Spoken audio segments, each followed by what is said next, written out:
A psychiatrist's report handed to the Amnesty Committee this week states that some of the applicants suffer from severe post-traumatic stress disorder and that this might account for some of their lapses in memory.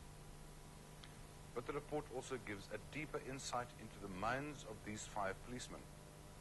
The past has left them severely psychologically damaged. Captain Votera seems to be the most severely damaged. He suffers from very severe post-traumatic stress disorder and depression. He is a classic case of so-called bomb shock, as seen in soldiers after the Second World War. He suffers from a nervous disorder which makes him pull out his hair.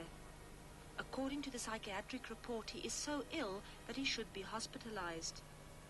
His body language during the hearings often showed signs of agitation and nervousness. Captain Mens seems to have chosen the police as a career to find approval from an overbearing father figure. His sensitive nature was often at odds with the violent deeds he was expected to carry out. Like the murder of an unknown Askari. My maagsenuwees was gespanne geweest en ek het so 'n naar gevoel gehad. Ek sê dit was my totaal onaanvaarbaar. Ek het geweet die man gaan doodgemaak word en ek het daarmee saamgegaan, maar die manier het my net gepla. Ek sou eerder gesê het as hulle hom dan moet doodmaak, dat die man voor ons uitloop en skiet hom dan van agteraf of blinddoek die man. Moet hom nie waar hy op die stoel sit en vir jou kyk, moet hom nie net skiet nie. Dit was ek het nie goed gevoel daaroor. Votera cries easily. He was the one applicant who showed signs of emotional distress while testifying. After being part of the murder of fellow Vlakplaas policeman Brian Kolunga, he was ordered to attend the funeral. Ek kon eenvoudig nie na die begrafenis gaan. I simply couldn't bring myself to attend the funeral. Dit was my te veel en ek kon nie betrokke wees. It was too much for me and I just couldn't be By involved iemand se begrafenis. in Wat deel was dit? somebody's funeral whom I had assisted in murdering. He also showed remorse for the murder of 2 children during the raid on the house of Sam Chand in Botswana. Ek het nou nog 'n probleem met hierdie operasie, as ek dink oor die kinders wat geskiet was. Dit is nie iets waarmee ek lekker kan saamleef nie. During his time at Vlakplaas, Mens began suffering from severe panic attacks.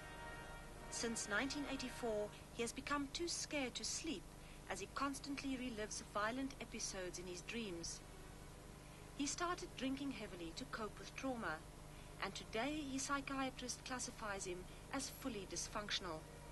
Brigadier Cronier suffers from moderate to severe post-traumatic stress disorder. The root of this lies in his experiences during the Rhodesian Bush War and later in the security police. He suffers from emotional burnout and a lack of concentration.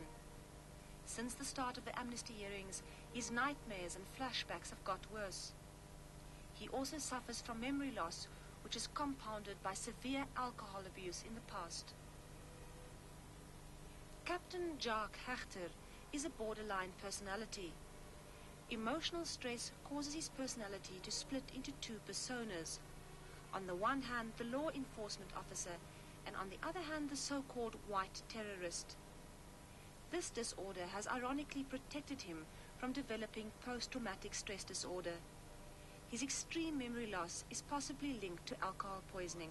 Ek kan nie onthou nie. Ek kan ongelukkig glad nie hierdie voorval. Ek kan nie eens onthou dat ons die man gaan optel het of enigiets van hierdie voorval. Hierdie voorval is vir my asof dit nooit gebeur.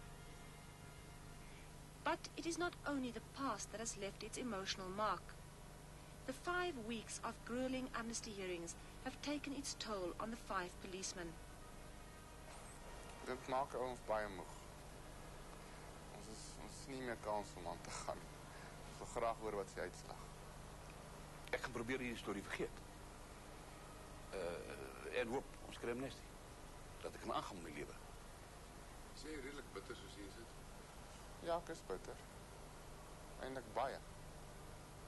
En wie blameer jy daarvoor? Ek blameer die vorige regering. Met ander woorde die Nasionale Party posisie waarin ek my beland het.